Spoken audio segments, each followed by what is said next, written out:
tax cuts, right? We don't want to spend our money on taxes. Nobody really wants to. So it's important to us that the check we write every year is lower than it was last year, right? So that's the goal.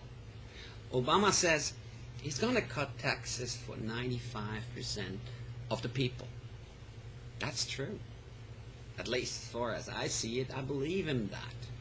What he, however, does not mention is that it's not necessarily the check we write every year to the IRS, but which is important to us normal people.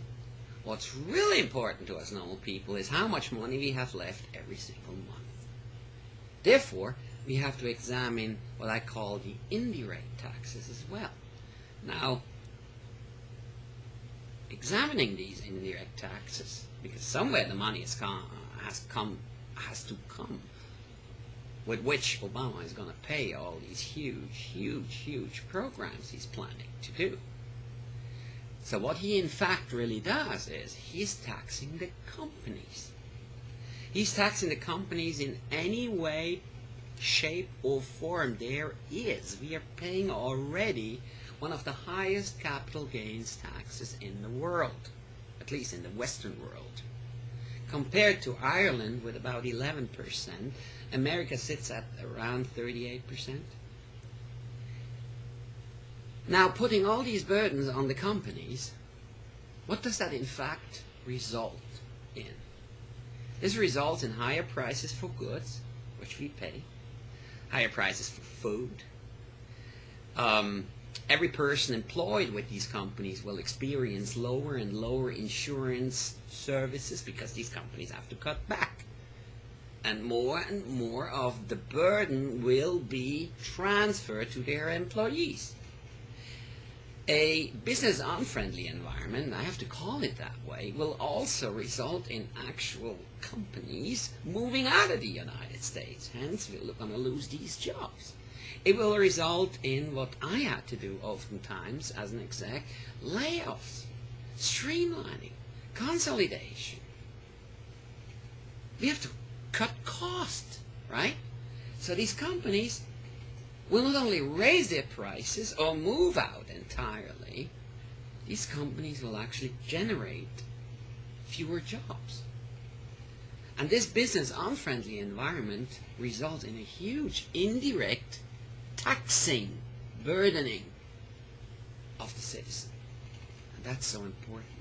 So while we see this populist argument, 95% of the people are going to pay less taxes, absolutely great, thank you. If you look closer, the taxing of the businesses is going to kill us. Is absolutely going to kill us.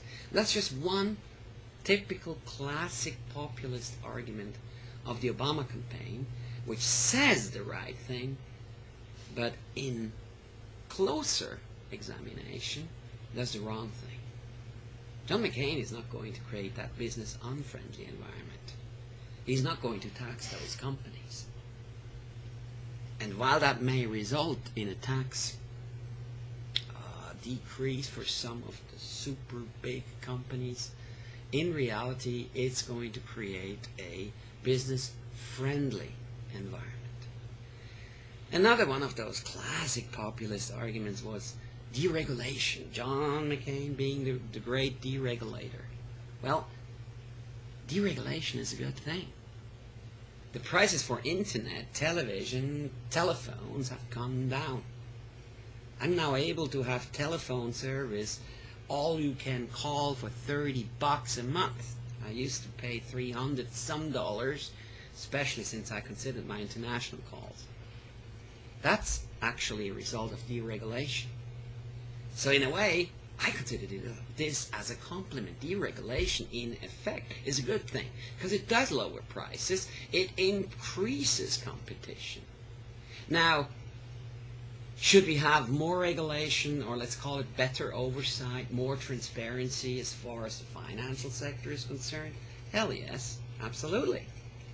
John McCain did warn us of that crisis 2 years ago. He proposed that, and a Democratic-controlled Congress killed it. So let's not play that blame game too much, all right? To take the last 8 years of the Bush administration, which admittedly saw an economic downturn, but to blame the Bush administration for everything is very populistic and very simplistic. It's not true. First of all these things have a long lead time, and so some of the problems we currently experience may very well have been caused during the Clinton administration. President I admire a great deal. So let's not play that blame game, because I think a lot more people are to blame than the Obama campaign wants to make you believe. Let's talk about energy for a second. I think the American people are just about at a point of no return. The pain border has been reached. $4 a gallon for gas, that's a joke. We are sitting on the single biggest shale oil reserves in the world.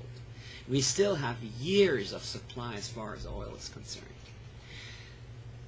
While I admit we cannot drill ourselves out of the problem, while I admit we need an overhaul as far as energy is concerned, while I admit we need to conserve and consider our environment, there is a fundamental difference between the Obama energy platform and the McCain energy platform. The Obama energy platform puts all their chips on alternative energy.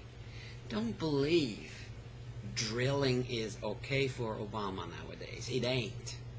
Because that legislation has so much restrictions on offshore drilling that it's almost impossible for the oil companies to actually do it in a reasonable manner. So he says he's for drilling now because the opinion polls say we want drilling. He ain't in reality. Let's put that aside for a sec. The Obama platform puts all their chips on alternative, fast-tracking alternative energy sources. Well, that's good. Fortunately, for the next 10 years, that's not going to help us. During the next 10 years, we're still going to be in a decreasing level dependent on Middle Eastern oil and stability in that region, because we're still going to import 40% of our oil from there. So what are we going to do during those 10 years? Are we going to pay $10 a gallon? It's just a joke. Obama says he's for nuclear power. Well, you cannot be for nuclear power if you undercut the strategy by denying all the supporting technologies and needs, such as reprocessing and storage. In other words, he ain't for nuclear power. Even though France, for example, produces 70% of their energy needs by means of nuclear power, successfully and in an environmentally conscious manner. Again, Obama says the right thing, but if you look closer, he doesn't do it. So all he does is he concentrates on wind, solar, and all the other alternative energy sources, which, unfortunately, during the first 10 years, are going to leave us in the dry, meaning you're going to pay $10 at the pump. Now, McCain proposes all the alternative energies as well. But he doesn't leave us alone, because he proposes for the midterm an expansion of nuclear power, and for the short term additional drilling. And I think that's exactly the kind of approach we need: a short term, midterm, and long term energy plan. That's what I call a clever strategy, all of the above, all encompassing strategy. I personally would go as far as say, well, let's do a push for our shale oil reserves, where we have the single largest in the world. Because if we do, not only do we have 70 years worth of supply at the current consumption rate, we actually could export some oil at some point to our allies in Europe. And instead of transferring $700 billion to the Middle East, actually making some money. Do you understand how quickly we could pay down our debt? And how